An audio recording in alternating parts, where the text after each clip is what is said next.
The problem we have is that we don't know the answer to the key question. What is the key question? Who am I? Being is not having. You have a title, you have a family, you have the position of family father, but who are you? Because how we answer that question will directly determine our way of living. Our fear, which is at the origin of all our limitations, only comes from one source, the non-recognition of who we are. We confuse our personality with our identity, and you know what? You are much more than you think. I dedicate myself to helping all those people who still see themselves as caterpillars discover that they are potentially butterflies, so they can stop crawling and start flying, stop believing they are insignificant, that they have no beauty, no grace, no talent, that their destiny is to just keep moving around here and there, and instead connect with their true potential, deploy it, and help it flourish. For me, this is the metaphor that best describes my mission in the world. No, that is my mission, to awaken to the extent of my possibilities, all the people I meet on my path, so they truly realize that their life is worth living. I've had moments of awakening, as we all have, whether we're conscious of it or not. And these moments of awakening have been so profoundly powerful and transformative that they've invited me to continue on this path and to recognize how many times I walk on it without being awake. But I also know that there is a condition of possibility, which is that one can be awake. So that somehow makes you work on your internal part, so that you increasingly seek to transmit to the world not what you think you are, but what you really are. And as you do this, other people start awakening with you. It's a shared process. It's like happiness. Happiness is a shared process.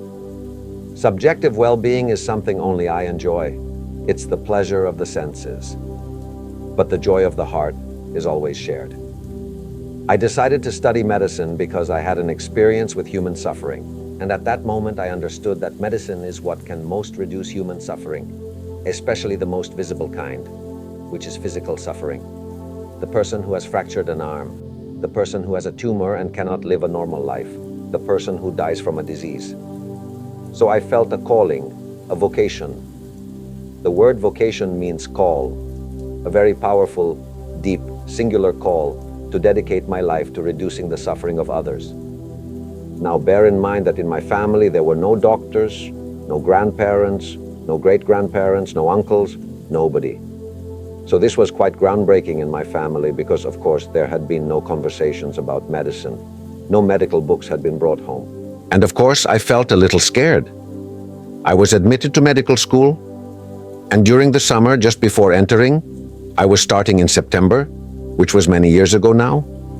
I was at the beach and had bought a book to reduce my fear of that imposing career that is medicine. And I found, I don't know if this has happened to you, but I'm convinced that certain books don't find us. We find the book we need at that precise moment.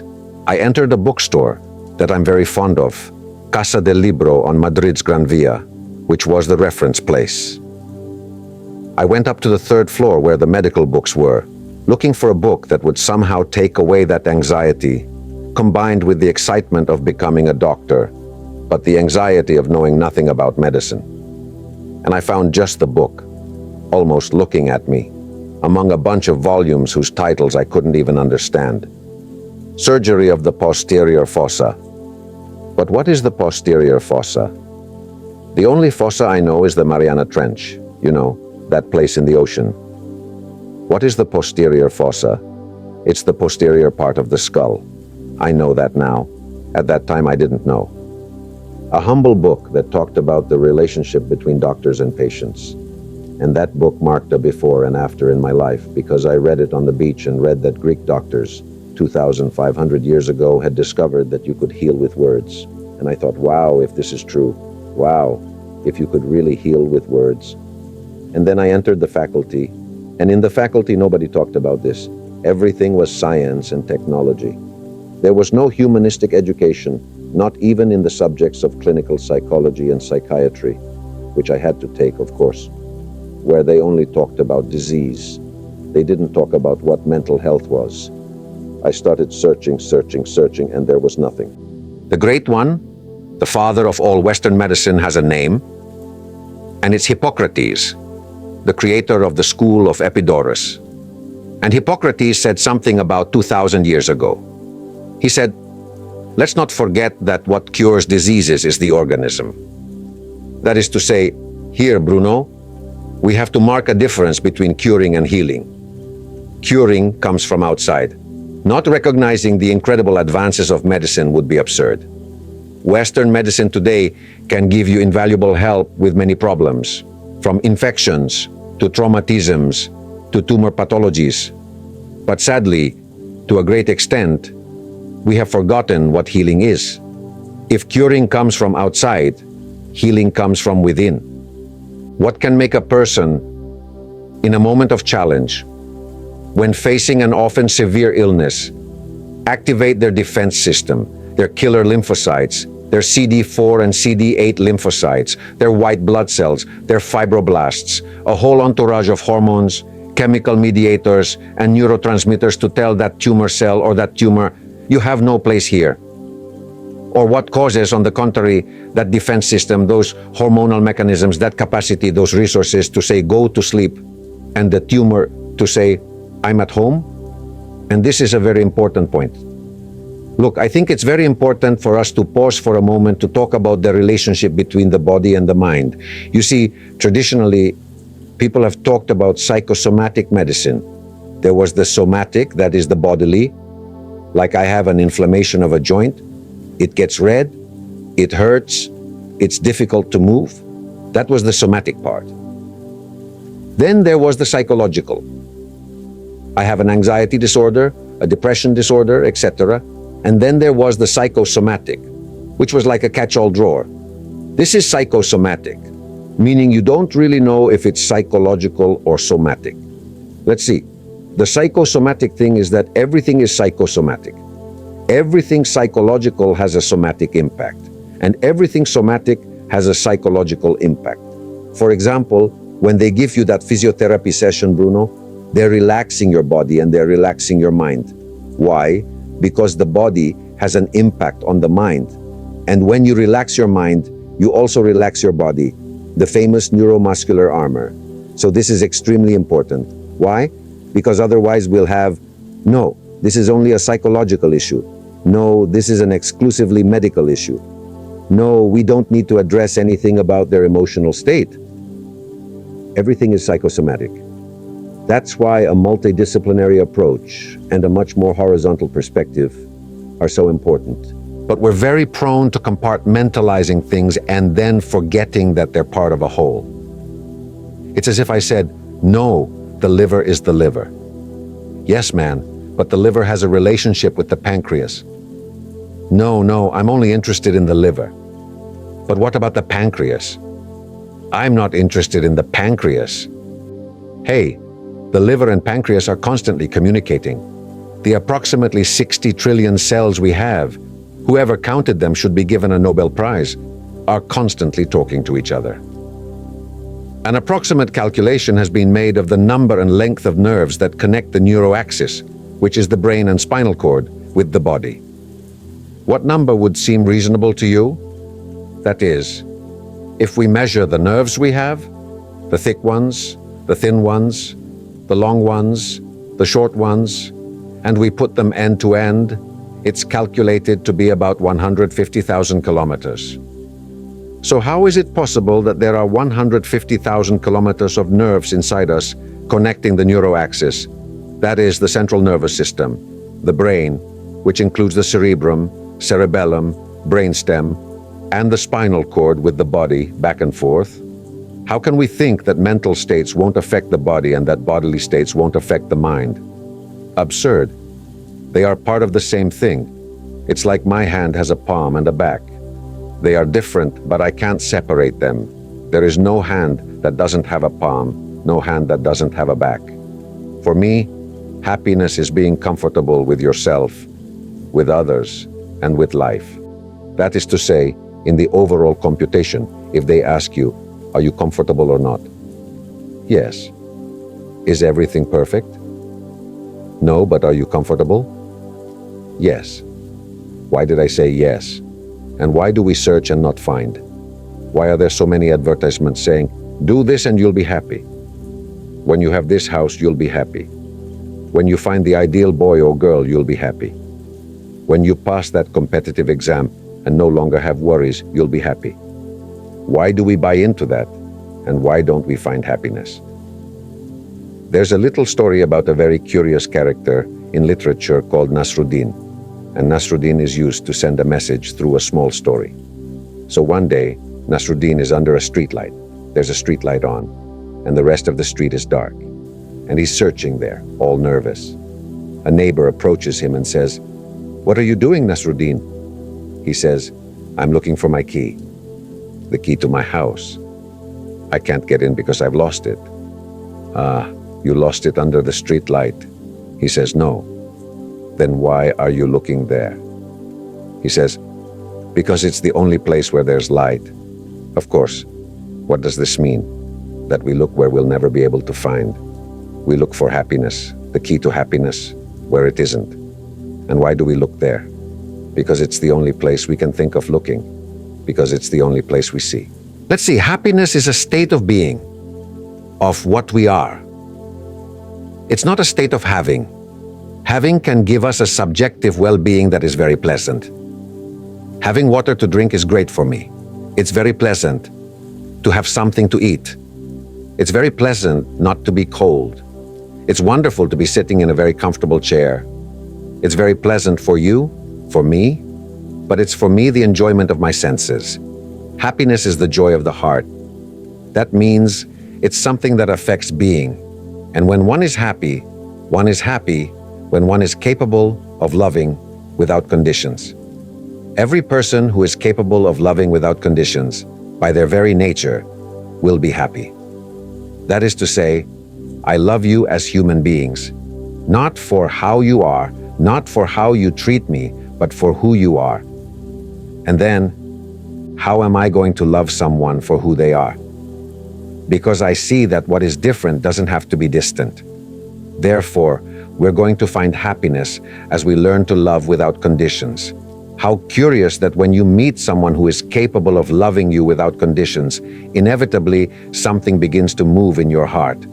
That's why the difficulty is learning to love. What does that mean? Is it a permanent state? Yes. Every person who in their life seeks above all to help, to contribute, to see in an attack not malice but pain, to seek correction rather than punishment, is a person who will increasingly feel greater joy in their heart. What happens is that this escapes us because we have moved away from true love. So, I love if you behave as I want you to behave. I love you if you say the things I want. That's why it's difficult for us, because we've forgotten about this. So that's why what's different? Because you are different from me, you're much younger than I am, you look better than I do, probably dress better than I do, probably... I don't think you dress better than I do. You're different. But truly, I tell you, Bruno and Alex, I don't feel you as distant. That is, I've met you physically today, you know that. We've been talking for a while before, but I feel deeply connected with you. And look how different you are from each other, and you don't see each other as distant. Why? Because I'm super comfortable with you, Bruno, and I'm super comfortable with you, Alex. Why? Because what I really have to have that love for is not the way of being, but the person who is.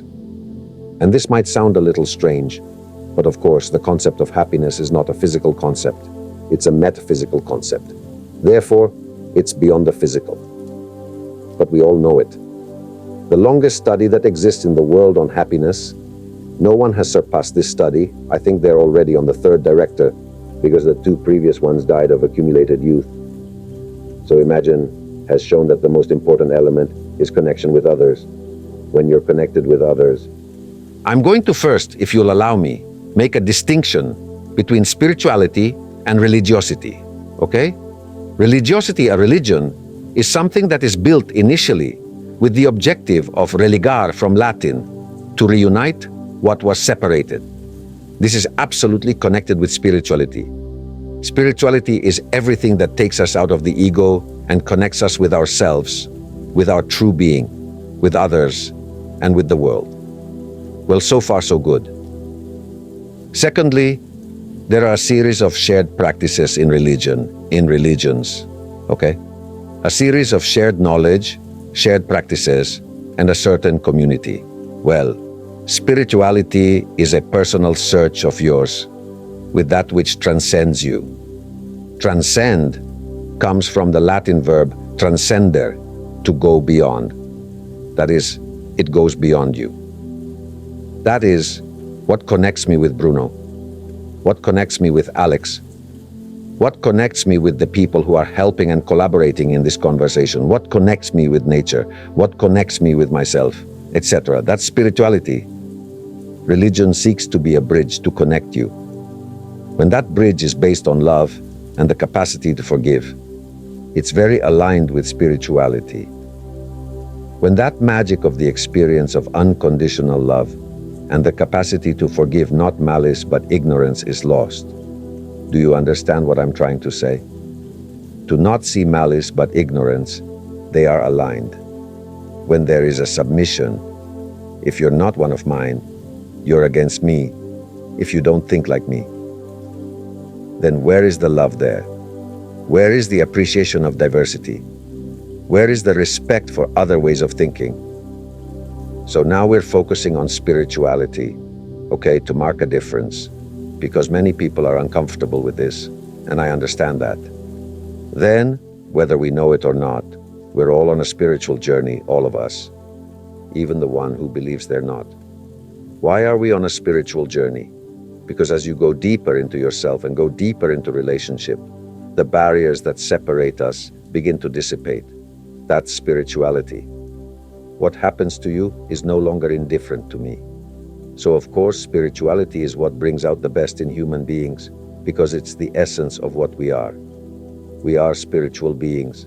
We can cover it up or not, but we are spiritual beings. That's why when you enter an environment where you feel deeply loved, where they know how to forgive you for your mistakes, where they seek to correct you and not punish you, something in you begins to open. Something in you begins to open, and that's spirituality. So everyone seeks spirituality. What happens is that, from my point of view, you have to look for it in the place where that spirituality really exists. And for me, that spirituality is marked fundamentally by several things. First thing, by at least that disposition to love without conditions. That is, love not as a trick, but love as my way of living. Secondly, by that capacity to forgive because you don't see malice, you see ignorance. So that doesn't mean that inappropriate acts don't have consequences, but your will is not to punish, your will is to correct. It's an enormous difference. Thirdly, as you were commenting a while ago, Bruno, the issue of acceptance. But it's an acceptance that has nothing to do with resignation. Resignation is a submerged resentment. I have to put up with it. Acceptance drives you forward. That is, now I assume that I'm at point A, but it's not where I'm going to be in the future. When I practiced general digestive system surgery, I had to do a lot of oncological surgery, a lot of malignant tumor surgery. And one of the things I needed to do with my patients was for them to accept their illness. And I'm going to explain why. Accepting the illness is assuming point A. Now I'm not healthy, I'm sick.